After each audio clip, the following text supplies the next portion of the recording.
I think we have a survey question coming up. Am I right about that? I love a survey. All right.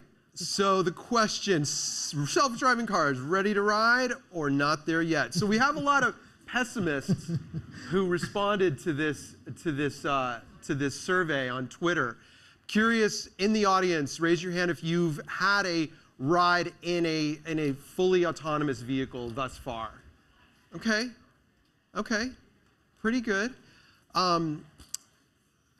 The experts say that more than 33 million AVs will be sold globally in 2040. So they disagree with the pessimists out there. And that the autonomous car market is expected to reach $76 billion by 2027. That's by one estimate. Tekedra, I'm so glad you're here. We see the cars everywhere. We're all waiting to see when we're going to be able to get in them, when we're going to be able to get passenger rides the way you can in Phoenix. So right now in Waymo in Phoenix is now providing rides for people in rider-only cars. So it's taking off. Right here in San Francisco, it's happening on a much more limited basis. It's much more experimental. Can you tell us about kind of where you are with San Francisco, and maybe for those who are impatient to get in there and at least try it out, how long before we're going to see the testing kind of go much more broad? Yes, thank you. Thank you for the question. And also thanks for taking the survey, because it's very consistent with what we know, which is it's difficult for people to be excited about that which they've never experienced, and especially in the case of technology, and especially in the case of technology that's designed to improve road safety, when although our roads aren't safe, we're very comfortable with the degree of unsafety, right? We're just agnostic to it. So for Waymo One, which is our service, which is what we call our ride-hailing service, which we have launched in Phoenix, Arizona, and we've been for over 2 years now offering members of the public rides. You use the Waymo app and you hail a ride, and it takes you from point A to point B, and it shows up completely empty. And that experience is quite magical. And so if anybody's in the Phoenix area and wants that experience, it's open to the public, it's 24 hours a day, it's a commercialized service. What that's taught us is what are the core components of actually rolling out this service? And this gets to your question about San Francisco. Well, you have to bring the public along with you, which is why I love that survey question, because you need people who are both interested in being in the car and skeptical about the technology, community members, as well as regulators and policymakers, to understand what's happening in their community alongside their schools, their streets, their homes. And so one of the ways we've decided to approach cities is with this playbook of being very deliberate and very iterative, engaging community members, making sure there's an opportunity for people to apply, which is what's happened in San Francisco. We have tens of thousands of people who've applied to be trusted testers. We launched that last August. We have a lot of people waiting for the opportunity, despite what this room is saying. Yes, exactly. And it's so that we can have the opportunity to receive feedback and make the product better.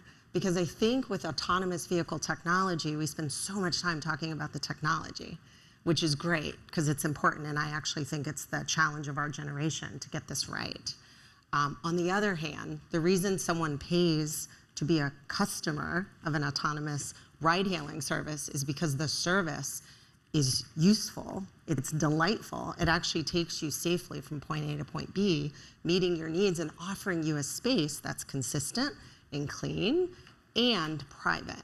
And so those are the elements that we really think about. And so in San Francisco, we have trusted testers that are in cars that have our autonomous specialists still behind the wheel.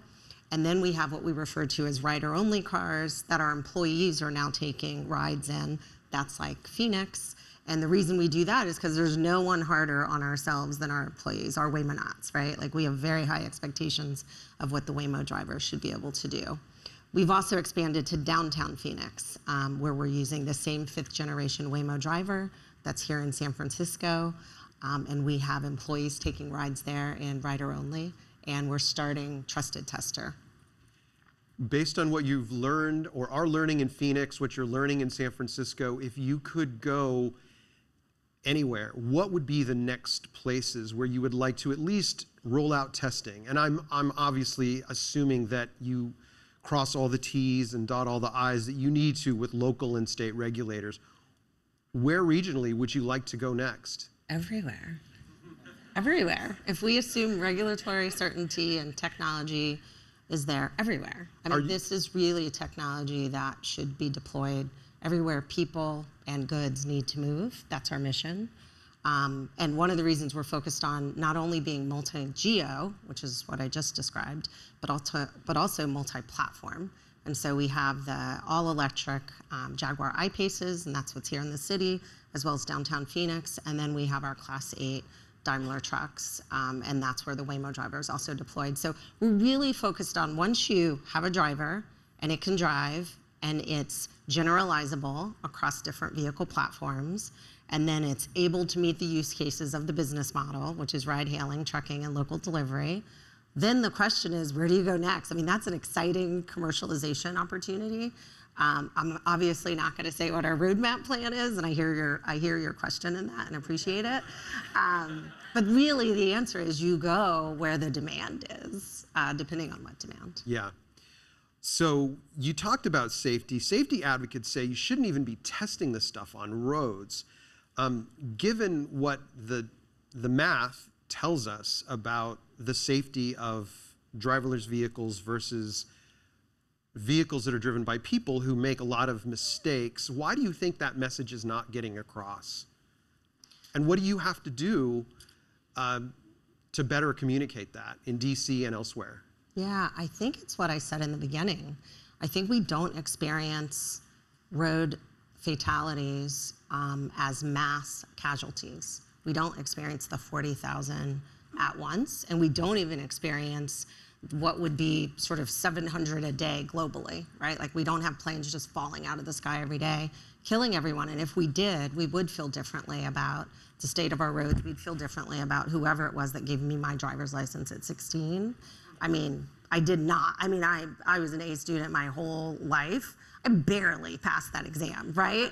And then they're like, here you go. And there we were, you know, driving everywhere. And so the reality is that the Waymo driver has driven across 25 cities, has driven over 20 million miles autonomously on public roads, over 20 billion miles in simulation, having every type of scenario injected into the simulator that you can imagine that happens on the real roads. And yet and still, people are like, I don't know if that's safe, you know, but I know my 16-year-old is ready to go tackle the world. And so there is this like cognitive dissonance that we experience, and that's not even getting into if we're drunk, if we're tired, if we're distracted, and if we're angry, all things the Waymo driver never is. I think the reason that it's a really challenging space to move, let's say, the safety advocates or the skeptics is, one, it's not technology that can get to perfection in a lab. It has to happen on public roads. And so now we're having a discussion about value exchange, right? Like, how safe are we going to make sure we're being? Which is why we've published our safety assessment framework. We've published some of our crash data. We want to make sure that people understand that we recognize this is a value exchange.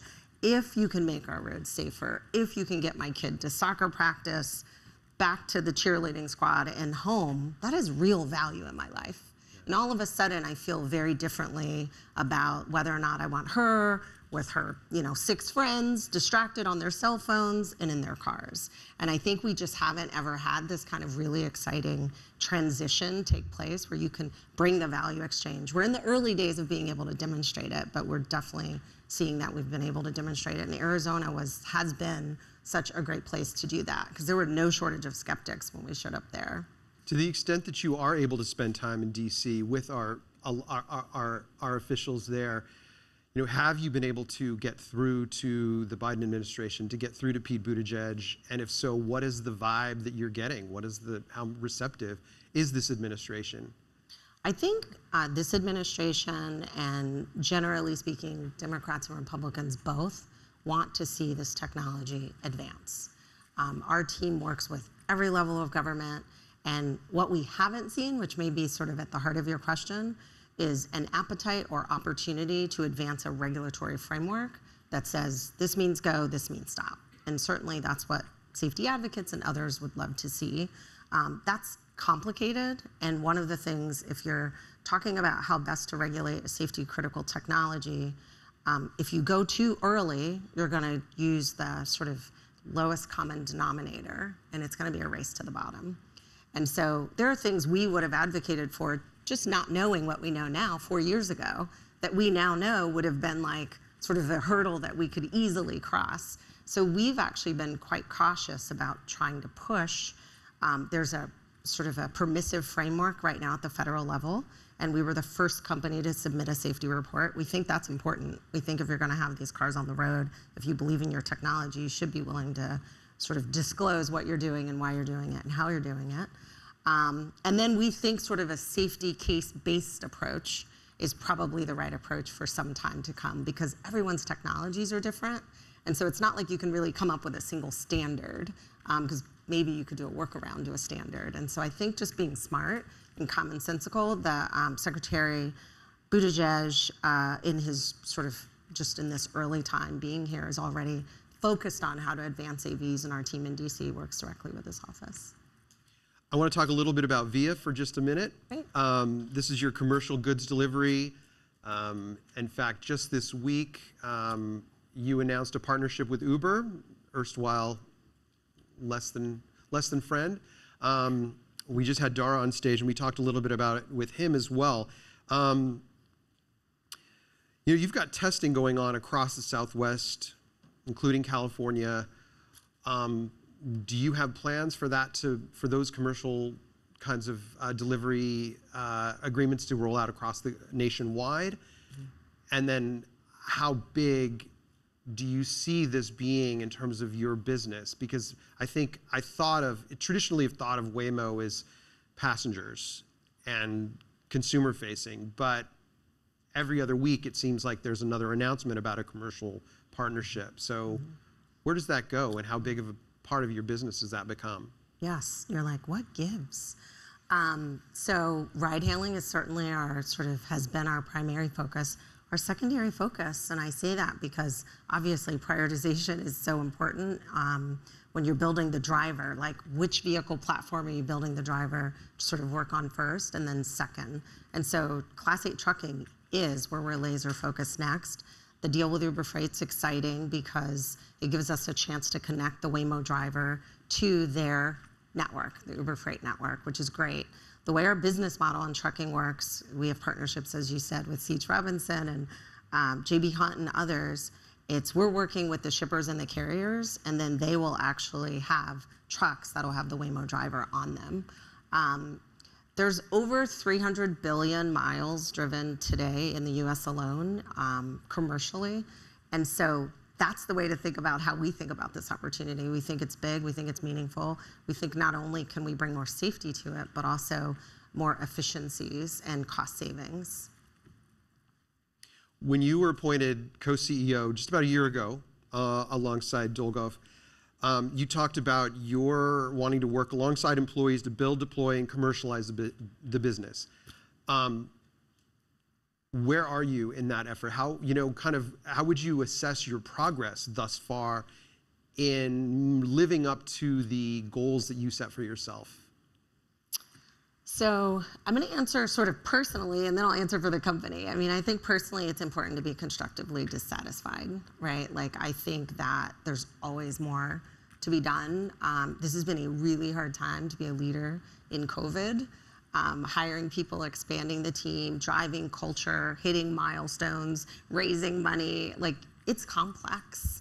And so I'd say for me, I'm constructively dissatisfied with the way in which all of those factors have come together. That said, I feel amazing about the company. I feel amazing about the milestones we've hit, feel amazing about the people we've hired. I think we have the most talented team out there. Our specific milestones that we set forth, we've hit them, and that's really important. I want to come back to the question of safety for just a moment. Research from the Georgia Institute of Technology, it's been a few years now, indicated the problems that autonomous vehicles have in detecting pedestrians, or they're much better at detecting pedestrians with lighter skin tones. And we spent a lot of time today talking about AI and bias, and I want to hear from you how your engineers are working to tackle that problem, make sure that the LiDAR and the other sensors on your cars are able to pick up everybody, not just the white folks. Yeah, obviously a really, really important question and issue. And I remember a couple years ago when the issue first came up, I wasn't in this role, and I sort of took that very question straight to the engineering team.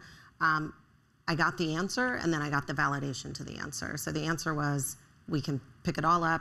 Our sort of technology, our Waymo driver, has the ability to see in the dark of night, in the broad day, shades of every color, people, non-people, objects, non-objects, teeny tiny objects, down to a millimeter next to our tires. That's how the system is designed to see up to 3 football fields, 360 degrees. And then we also did testing to validate that, because it's really important that we make sure we're not building technology for some versus for all. And also with safety at the center of what we're doing, we just can't afford to have that kind of misstep. It's avoidable. And do you feel like they're making progress on that mandate? Oh, absolutely. It already works that way for us. I mean, I think some of what you're talking about were technologies that didn't work that way, and I don't know. I don't know if they're making progress or not. But I know for us, at the time that issue came up, it's not been an issue.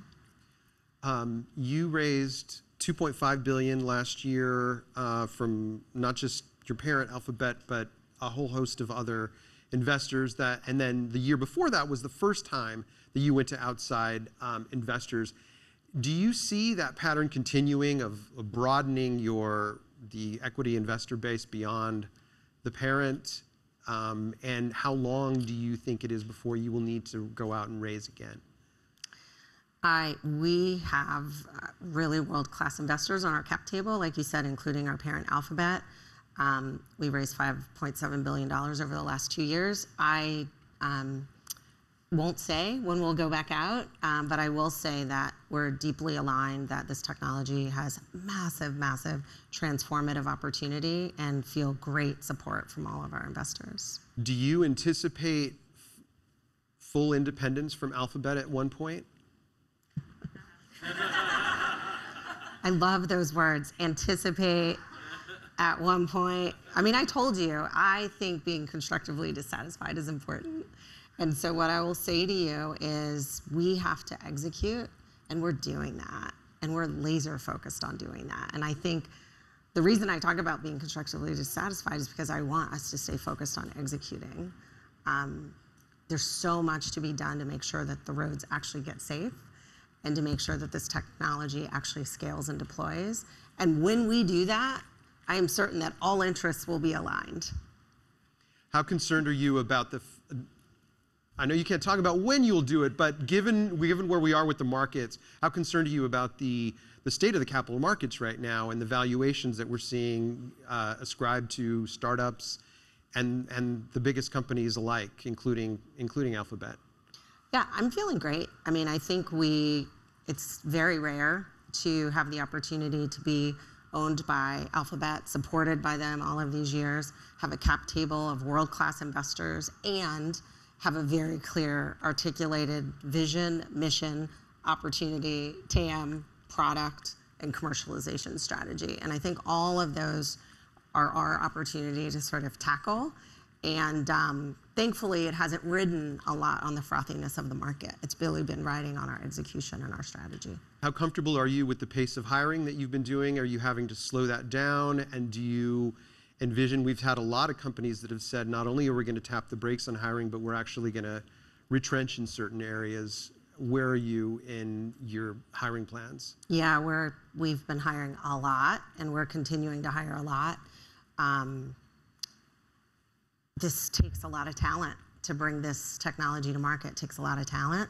We haven't slowed down on hiring for any reason outside of our company. We've slowed down because we did a lot of hiring in COVID, and now we need to either, in our hybrid workplace, sort of make sure that everything is clicking the way that we want it to, and then continue to hire. But Waymo is hiring, so if anybody's looking, please go on the careers page because we are hiring. And are you having to make changes in terms of your compensation scale? Just, we've seen it again with a lot of the big publicly traded companies as well as the startups, just because equity isn't as attractive of a lure for engineers out there who are looking for that as an incentive. Yeah, I think there's two attributes that I would say for the folks who come to Waymo. One is they tend to be really excited about the mission. They can kind of do anything with their skills, but this is the thing they actually want to do in their lifetime. So that's wonderful. And then secondly, I think we've been private. There's no liquidity. Either you believe in the upside or you don't, which ties to the first point.